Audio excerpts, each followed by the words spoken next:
Salut, c'est Marco de Top for Phone. Aujourd'hui, vidéo de déballage qui précède la vidéo de test du HTC Desire 820. Alors, son nom le laisse supposer, ou en tout cas ça parlera aux amateurs avertis, le Desire 820 c'est tout simplement le successeur du Desire 816 que j'avais déjà eu l'occasion de tester pour vous au sein tout simplement des rubriques de Top for Phone. Alors, ici on est bien sur la vidéo de déballage qui précède la vidéo de test du Desire 820, un mobile qui n'est pas encore commercialisé au moment où je fais cette vidéo, donc on est en janvier 2015, mais ça ne saurait tarder. On est d'ailleurs sur une version qui est typiquement la boîte, la version commerciale. Donc vous l'imaginez bien, ça va arriver d'ici très peu de temps et on est donc un peu sur une vidéo avant-première. Le HTC Desire 820, c'est un mobile qui va être commercialisé selon le constructeur, c'est l'information qu'il nous a donnée, au prix de 360 € sur le marché hexagonal. Donc on attend de voir, mais en tout cas 360 € c'est un prix de moyenne gamme. Donc on est dans la gamme Desire, qui est une gamme moyenne gamme chez HTC, et on est sur un prix qui lui-même est un prix moyenne gamme. Donc on est vraiment dans le milieu finalement de l'offre HTC. On est sur un mobile qui reprend un certain nombre de traits stylistiques de la gamme Desire. Donc on n'est pas perdu, on est typiquement dans la bonne gamme Desire. Ça se connaît, ça se voit notamment au niveau du design. Bon, autant d'éléments de toute façon que nous verrons lors du test. Ici on est bien sur la vidéo déballage. Alors vidéo déballage, qu'est-ce que ça veut dire? Ça veut dire tour du propriétaire, donc de la boîte, des accessoires, on va regarder ce qu'il y a de fourni avec le téléphone et vous allez voir que c'est très classique puisqu'on est ici dans une boîte très classique chez HTC. Et puis on va faire un petit tour du propriétaire du téléphone en lui-même, mais très rapide. Voilà, donc puisque vous l'avez bien compris, il y aura la vidéo de test d'ici quelques temps. Alors, sur la face avant de la boîte, qu'est-ce qu'on retrouve? Du visuel en contexte, du mobile, de dos, écran allumé. C'est nettement plus vendeur tout de même. Sur le haut, on retrouve le marquage HTC, c'est la marque Desire 820, c'est le modèle. On retrouve également du logo qui nous rappelle que HTC est tout simplement sponsor de la Ligue des Champions et aussi de la Ligue Europe. Voilà, donc grand classique. Sur le côté gauche de la boîte, sur le haut et sur la droite, rien du tout. En bas du numéro de série, on apprend notamment que le modèle que l'on a ici est en dark grey, light grey. Ça voudrait dire donc gris sombre, gris clair. Donc oui, c'est ce que l'on peut bien imaginer au niveau du visuel qui est affiché ici. À l'arrière de la boîte, on a de la spec, dont notamment plusieurs specs traduites, tout simplement. Mais on va prendre la version française. On apprend donc que l'on est doté ici d'un téléphone qui a Android avec HTC Sense, que le processeur graphique est tout court, est un Qualcomm Snapdragon 615. Donc Qualcomm, c'est du bon processeur. Ici, 4 cœurs 1,5 GHz et 4 cœurs 1 GHz. On est aussi doté d'un mobile là qui a une mémoire interne de 16 Go. On verra ce qu'il en est en termes de mémoire disponible pour l'utilisateur lors du premier démarrage, on le sait, il y a une partie de giga qui disparaît. Bon, à vue de nez, je pense qu'on devrait plutôt être dans les 12 Go. On a 2 Go de RAM, donc c'est pas mal, on est sur un téléphone moyen de gamme, mais qui malgré tout propose de belles specs.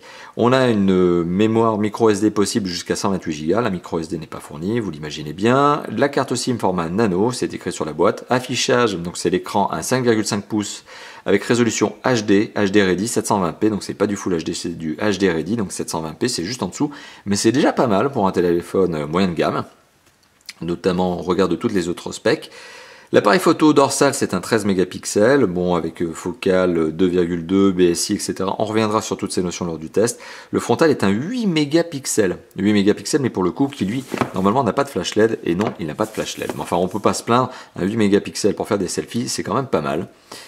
Alors HTC Eye Experience, ça veut tout simplement dire que ce téléphone est prévu, voilà, HTC Eye c'est un peu la terminologie utilisée par HTC pour dire que le téléphone est prévu pour faire des selfies. Et en termes de connectivité, on a donc du jack 3.5, du Wi-Fi, du DNLA, du Bluetooth 4.0, du GPS A, GPS GLONASS, etc. Du connexion. Ah ça c'est intéressant, il faut bien l'évoquer. 4G LTE, donc on a de la bonne 4G. Et ça c'est un bon point supplémentaire à mettre au compte de ce téléphone. Voilà, donc on est sur un téléphone moyen de gamme, 360 €, c'est le prix attendu, qui présente de belles specs. Allez, fin du blabla, on va commencer tout simplement à ouvrir la boîte. Alors la boîte, elle est protégée par ce petit cellophane, très classique lui aussi chez HTC, qui permet justement à la boîte de ne pas s'ouvrir pendant son transport, parce que vous allez le comprendre, la boîte, elle a tendance à être assez tout simplement, elle s'ouvre facilement, tout simplement. Alors non pas le cellophane, parce que là vous voyez, je galère un petit peu, mais une fois enlevé le cellophane, on accède à une boîte qui, elle, pour le coup, est en format, je crois que ça s'appelle étui, mais voilà, qui s'enlèverait trop facilement pendant le transport. Enfin, je dis ça aussi d'un autre côté, vous voyez, je force un peu. Alors, à l'intérieur de la boîte, qu'est-ce qu'on retrouve? Le téléphone posé sur un version en carton, très classique. Carton, c'est peut-être du plastique, remarquez. Allez, ça c'est un détail parmi tant d'autres, de toute façon, ce n'est pas l'essentiel. Le téléphone en lui-même, il est dans sa petite pochette en plastique, comme d'habitude. Bah, le téléphone 5,5 pouces, hein, donc il est un peu mastoc quand même. Hein. Il est mastoc par sa longueur, par sa largeur, mais pas par son épaisseur. On peut le catégoriser dans la catégorie des ultra fins. On reviendra sur cette notion lors du test. Le téléphone présente, vous le voyez, plutôt bien. On est sur un dos en plastique plutôt mat, donc ça c'est un bon point supplémentaire dans le sens où ça prendra peut-être moins vite les empreintes de doigts. On remarquera une petite figure de style au niveau du capteur photo, lequel présente voilà cette petite excroissance dans l'arrondi. Vous voyez, ce téléphone est en arrondi hein, finalement. Vous le voyez dans la carrosserie, là-dessus il n'y a pas de souci sur les angles, il n'y a pas d'angle saillant, c'est de l'arrondi. Mais on a donc ce petit capteur photo qui fait voilà une petite excroissance. Bon. C'est une petite figure de style, ça, au final c'est pas très dérangeant parce que ce genre de choses on le retrouve aussi sur d'autres mobiles et en général ça fait pas mal, ça grippe pas, ça coince pas, voilà, c'est pas dérangeant en soi, c'est une figure de style. Le téléphone est, on le comprendra, terriblement plastique. C'est aussi un sentiment qui se dégage lors de la prise en main, c'est qu'on est sur un téléphone qui, on le sent, est en plastique. Voilà, c'est du moyen de gamme, c'est du très bien fini chez HTC. Hein, voilà, il n'y a pas de bavure au niveau du plastique, c'est très bien agencé, c'est très bien placé, c'est très bien construit, mais ça reste du plastique. On est loin de l'aluminium, par exemple, du HTC One. Là-dessus, faut pas se faire d'illusions.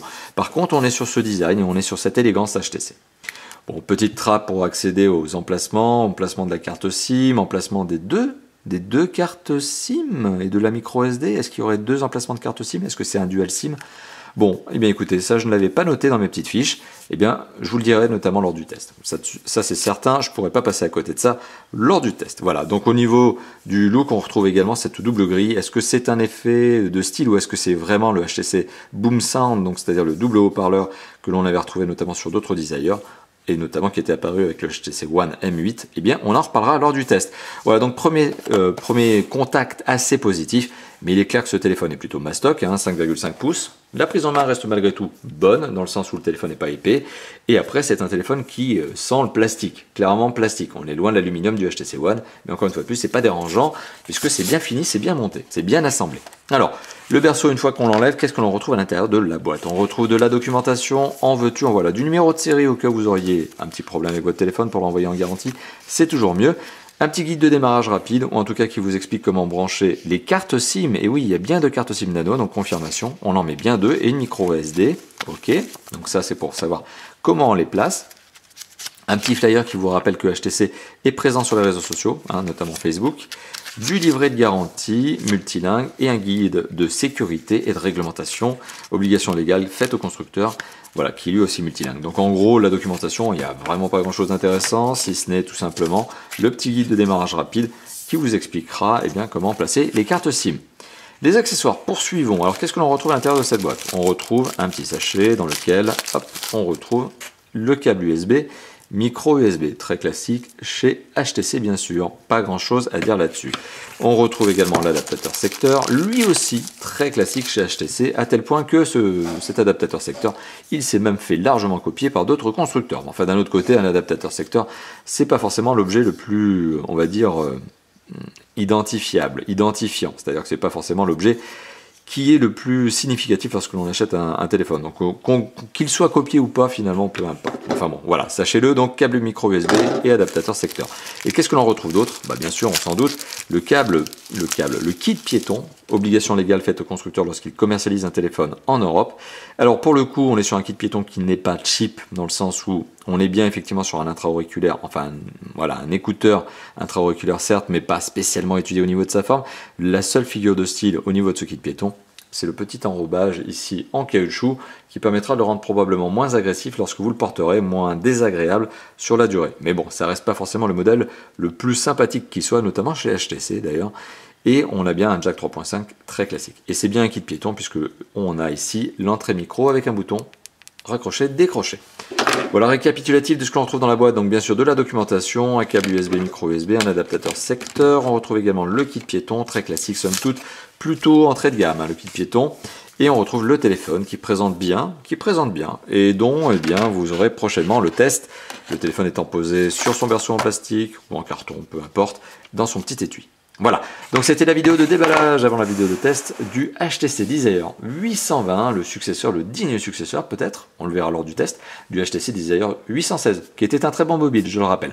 Voilà, merci d'avoir visionné cette vidéo et à très bientôt donc pour le test et bien sûr d'autres vidéos de test, de déballage, de présentation, etc. etc. Allez, n'hésitez pas à commenter d'ailleurs au fait et à liker la vidéo et à vous abonner à la chaîne YouTube. Allez, ciao ciao.